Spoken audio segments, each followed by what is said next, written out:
السلام علیکم۔ موتیا کا علاج جامن سے۔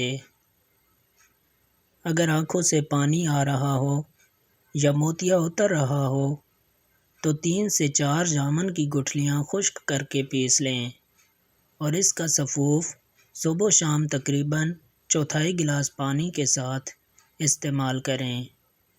جامن کی گٹھلی ہم وزن شہد میں ملا کر پیسٹ بنا لیں، پھر سلائی کی مدد سے صبح و شام آنکھوں میں لگائیں۔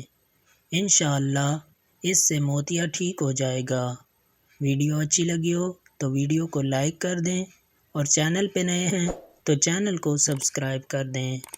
ملتے ہیں نیکسٹ ویڈیو میں، تب تک کے لیے اللہ حافظ۔